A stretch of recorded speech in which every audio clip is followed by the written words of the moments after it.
The 20 Commandments of the Church of Wristlock explained. 1. Honor thy wrist and thy neighbors. In the grand tapestry of martial arts, the wrist is not merely a joint, it's a vessel of potential.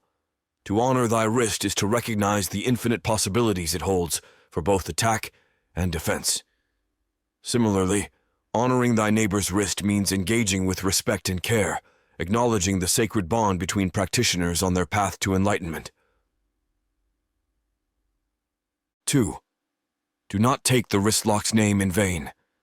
The wristlock, a technique both sublime and profound, should never be invoked lightly. It is not just a move, but a holy testament to our dedication. To speak of it frivolously is to diminish its sanctity and the depth of our commitment to mastering this divine art. 3. Remember the day of training. 6 days we dedicate to the rigorous practice of our art, refining our grips and perfecting our twists. Yet on the 7th, we pause, not in idleness, but in contemplation. This day of reflection is sacred, a time to ponder the deeper meaning of our journey and the wristlocks that guide us. 4.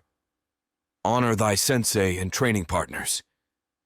Our senseis who impart the sacred knowledge of the wristlock and our training partners who stand with us in the crucible of practice are deserving of our utmost respect. They are not just instructors or adversaries, but fellow pilgrims on the road to martial enlightenment. 5. Do not bear false witness. In the fellowship of the mat, honesty is paramount. To critique a fellow practitioner's wristlock is a duty that must be undertaken with kindness and a constructive spirit. False praise serves no one, and honest feedback is the crucible from which true skill is forged. 6. Do not covet thy neighbor's grip strength.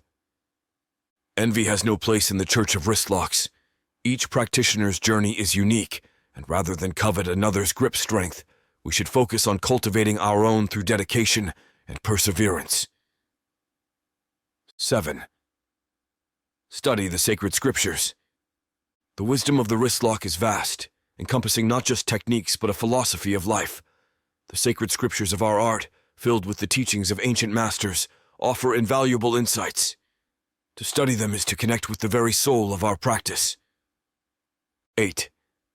Apply with precision and grace. The wristlock, when executed, should be a symphony of precision and grace. It is not a weapon of brute force, but a testament to our understanding of leverage, anatomy, and the delicate balance between strength and finesse. 9. Embrace the journey. Mastery of the wristlock is a lifelong quest, a journey without end. We must embrace each step, each setback, and each triumph as part of a greater process of growth and discovery. 10. Share the gospel. The teachings of the wristlock are not to be hoarded but shared. With zeal and fervor, we must bring the good word to the uninitiated, offering them a path to enlightenment and the joys of our practice. 11. Do not judge by the belt. In our sacred halls, the color of one's belt is but a cloth.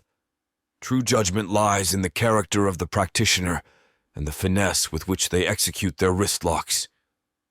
It is the spirit, not the rank, that defines our brethren.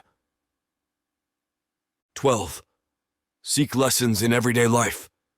The philosophy of the wristlock extends beyond the mat, into the very fabric of our daily lives. Each challenge, each interaction, is an opportunity to apply the principles we cherish, finding strength, balance, and wisdom in the grip of routine. 13. Meditate upon the wristlock. In quiet contemplation, we find the deepest truths. Meditating on the wristlock allows us to explore its intricacies, understanding not just the how, but the why, discovering the balance and harmony within. 14. Practice the holy stretch. Flexibility, both physical and mental, is the companion of the wristlock practitioner. The holy stretch is our ritual, ensuring our bodies and minds remain supple, ready to adapt and overcome. 15. Cherish each tap. Each tap on the mat is a lesson, a gift from the divine, teaching us humility, resilience, and the boundless capacity for improvement. We cherish these moments, for they are our guides on the path to mastery. 16. Art of patience. The perfect wrist lock is a creature of timing, emerging not from haste, but from the sacred patience of the practitioner. We cultivate this patience, knowing that in the right moment, our opportunity will arise. 17. Celebrate brethren's victories. In the joy of our brethren's victories, we find our own triumph. The Church of Wristlocks is a community bound by shared success, where each win, each perfected lock, lifts us all. 18. Do not despair in defeat. Defeat is but a shadow on the path to enlightenment. In each fall, we find the strength to rise, to learn, and to return to the mat with renewed determination and wisdom. 19. Keep thy ego locked away. Humility is the key that unlocks true growth. In locking away our ego, we open ourselves to learning, to change, and to the profound understanding that there is always more to know, always further to grow. 20. Love the wrist lock with all thy heart. Above all, we are called to love the wrist lock with every fiber of our being. It is the greatest of all techniques, a divine gift that binds us, teaches us, and guides us. With heart, soul, and grip strength, we dedicate ourselves to its practice, for now and forever.